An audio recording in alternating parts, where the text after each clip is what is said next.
삼성 갤럭시가 정말 초대박이 났는데요. 시장 점유율 82%, 이게 어느 정도인지 감이 오시나요? 최근 카운터 포인트 리서치가 발표한 자료에 따르면 2025년 1월부터 7월까지 국내 스마트폰 시장에서 팔린 10대 중 8대 이상이 바로 삼성 갤럭시였다고 합니다. 이 기간 동안 삼성이 80%를 넘긴 건 사상 처음 있는 일인데요. 그런데 단순히 많이 팔렸다는 사실보다 더 흥미로운 건 도대체 누가 갤럭시를 이렇게 사주기 시작했냐는 겁니다. 이 지점에서 한국갤럽의 2025년 조사 결과를 겹쳐보면 아주 흥미로운 흐름이 포착됩니다. 애플의 심장부로 여겨졌던 젊은 층과 그 윗세대인 40대 사이에서 스마트폰 선호도가 완전히 뒤바뀌는 현상과 함께 삼성의 콘크리트 지지층은 오히려 더 단단해지는 모습이 동시에 나타난 건데요. 자, 먼저 애플의 절대적인 텃밭, 바로 20대부터 보겠습니다.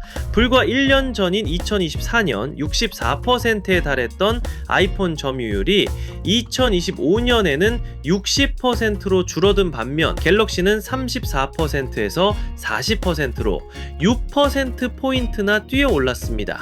이런 흐름은 바로 윗세대인 30대에서도 감지됩니다. 아이폰 사용률이 45%에서 43%로 소폭이지만 분명한 감소세를 보이며 애플의 핵심 지지층이었던 2030 전체가 흔들리고 있다는 신호를 보내고 있죠. 다음에 어떤 폰을 살 거냐 하는 질문을 보면요, 더 확실한 데이터가 나옵니다. 20대 아이폰 구매 의향은 1년 만에 60%에서 50%로 무려 10%포인트나 뚝 떨어진 반면 같은 기간 갤럭시 구매 의향은 36%에서 46%로 크게 상승하며 격차를 오차 범위 내로 확 좁혔습니다. 20대는 애플이라는 공식이 뒤집히고 있는 거죠. 사실 삼성의 진짜 힘은 다른 곳에 있었습니다. 50대의 갤럭시 사용률은 2024년 86%에서 2025년 89%로 60대 이상은 같은 기간 80%대 초반에서 92%까지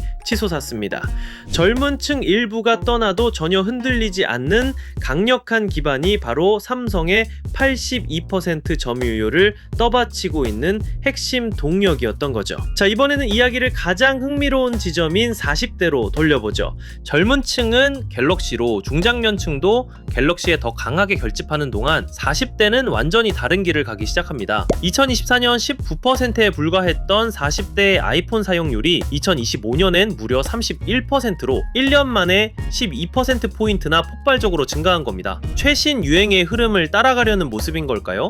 정리하자면 2025년 대한민국 스마트폰 시장은 20대는 갤럭시로 유턴하고 5060은 갤럭시의 굳건히 머무는 강력한 삼성 우위 속에서 유독 40대만 아이폰으로 역주행하는 흥미로운 구도가 형성된 겁니다. 좀 재밌지 않나요? 자, 그럼 지금부터 삼성이 선택받는 이유와 애플이 외면받는 이유를 하나씩 파헤쳐 보겠습니다. 갤럭시의 성공에는 몇 가지 복합적인 요인이 있었습니다. 성공적인 신제품을 선보이는 동시에 기존의 강점들을 더욱 발전시킨 삼성의 전략이 시장에서 좋은 반응을 얻은 겁니다. 가장 먼저 주목할 만한 변화는 디자인이었습니다. 특히 폴드7과 플립7에 대한 소비자들의 반응이 긍정적이었습니다. 그동안 폴더블 폰은 혁신적이지만 무겁고 두껍다는 인식이 있었죠. 하지만 이번 신작이 등장하자 온라인 커뮤니티에서는 마침내 쓸만해졌다, 완성형에 가까워졌다는 호평이 이어졌습니다. 특히 획기적으로 개선된 휴대성에 대해 기존 사용자는 물론 아이폰 유저들까지 좋은 평가를 내렸습니다. 이러한 변화는 S25 시리즈에서도 마찬가지였습니다.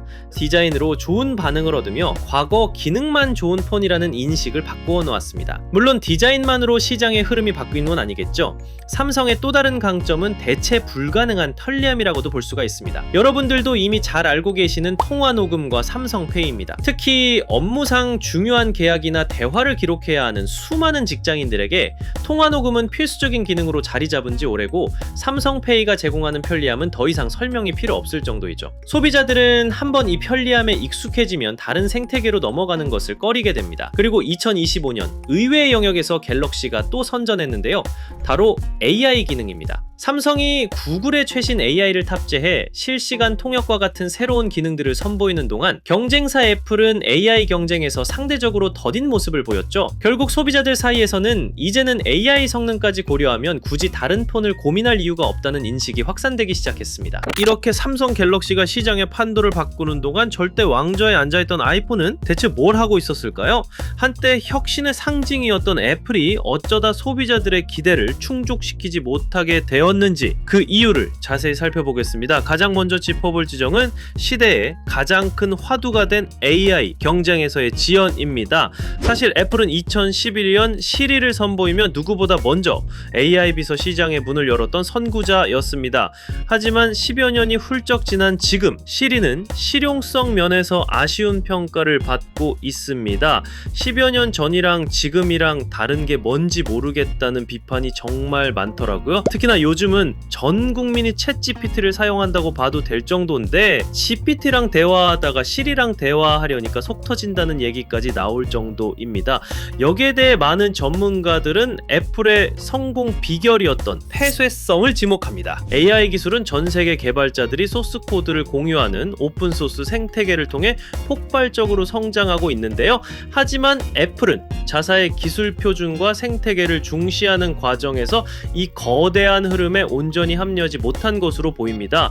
결과적으로 AI 개발에 필수적인 외부 자원과 데이터를 확보하는데 어려움을 겪게 된 것이죠.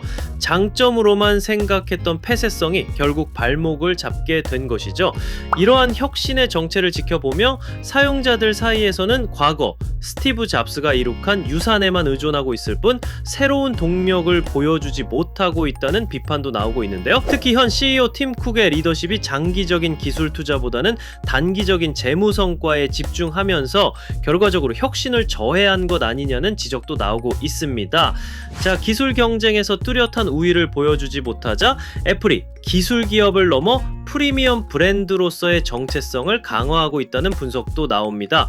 부족한 기술적 차별점을 감성적인 마케팅과 브랜드 이미지로 보완하고 있다는 것이죠. 그리고 이런 소비자들의 인식이 팽배해진 상황에서 남은 기대를 흔드는 사건이 발생합니다. 바로 아이폰 17의 디자인 루머가 공개된 겁니다. 공개된 루머에 대한 시장의 반응은 대체로 부정적이었습니다. 특히 기기 후면의 카메라 디자인에 대한 아쉬움이 컸습니다. 사용자들 사이에서는 애플 고유의 간결한 디자인 정체성을 잃어버린 것 같다는 의견이 많았고, 이제는 삼성한테 디자인까지 밀리는 거냐는 우려의 목소리도 나오고 있다고 하네요. 결국 이러한 현상은 굳건했던 애플 생태계의 충성도에도 영향을 미치고 있는 것 같습니다. 자, 이렇게 시장의 흐름과 소비자들의 민심을 종합해보면 현재 스마트폰 시장의 대세가 적어도 한국에서는 갤럭시로 기울었다는 사실은 분명해 보입니다만, 마지막으로 이 모든 논쟁을 한 걸음 떨어져서 바라봐야 할 아주 중요한 이유에 대해 이야기해보겠습니다. 우리가 성능이나 디자인 편의성을 놓고 뜨겁게 논쟁하는 동안 너무나 익숙해서 잠시 잊고 있었던 사실이 하나 있습니다. 바로 우리가 손에 쥐고 있는 삼성 갤럭시는 단지 국내 1위 폰이 아니라 전 세계 스마트폰 시장의 패권을 다투는 최상위 브랜드 중 하나라는 점입니다. 최신 데이터를 보면 이건 더욱 명확해지는데요. 2025년 2분기 삼성전자는 애플과 샤오미를 모두 제치고 점유율 20%에 육박하며 전 세계 스마트폰 시장 1위 자리를 지켰습니다. 그리고 이 이야기는 비단 스마트폰에만 국한된 것이 아닙니다. 자동차 시장도 정확히 똑같은 상황입니다. 현대자동차와 기아는 도요타, 폭스바겐에 이어 3년 연속으로 전 세계 자동차 판매량 3위라는 글로벌 빅3의 자리를 굳건히 지켰습니다. 그런데 이상한 점은 이렇게 세계 시장에서 최고의 평가를 받는 국산 제품들이 유독 본진인 한국에서만 평가가 박한 경향이 있다는 겁니다. 불과 얼마 전까지만 해도 젊은 층 사이에서 갤럭시는 아재폰이라 불리며 외면받았고, 국산 자동차는 늘 같은 가격대의 수입차보다 훨씬 더 엄격하고 까다로운 잣대로 평가받곤 했습니다. 자동차 전문가들 사이에서는 같은 결함이 발생해도 국산차만큼 비난받는 수입차는 없다며 한국 시장의 역차별 문화를 지적할 정도였죠. 아마 너무 너무 익숙하고 언제든 쉽게 구할 수 있어서 그 가치를 잠시 잊었던 것일지도 모릅니다. 하지만 조금만 관점을 달리해보면 이런 세계적인 수준의 제품을 국산으로 소비할 수 있다는 것이 얼마나 큰 행운인지 알 수 있습니다. 대부분의 국가는 특정 해외 기업의 기술과 제품에 종속된 것이 현실이니까요. 물론 지금이 70년대도 아니고 언제적 신토부리를 외치냐고 반문하실 수도 있습니다. 물론 그 말도 맞습니다만 세계가 인정한 우리 브랜드에 대한 최소한의 믿음과 자부심은 분명 우리 스스로를 위해서도 필요하다고 생각해보는 건 어떨까요? 그리고 바로 이런 시각에서 또 다른 국내 기업 LG가 스마트폰 사업을 철수한 것이 더욱 아쉽게 느껴진다는 의견도 많습니다. 이제 한국에서 스마트폰을 만드는 기업은 사실상 삼성 하나밖에 남지 않았으니까요. 건강한 국내 경쟁자 없이 홀로 남은 1등은 자칫 현실에 안주하거나 소비자의 선택권을 제한할 위험이 있기 때문입니다. 삼성의 독주가 반가우면서도 동시에 건강한 경쟁 생태계의 중요성을 다시 한번 생각하게 되는 대목입니다. 여러분은 어떻게 생각하시나요? 댓글로 소중한 의견 부탁드리면서 오늘 5분 경제는 여기서 마무리하겠습니다. 안녕히 계세요.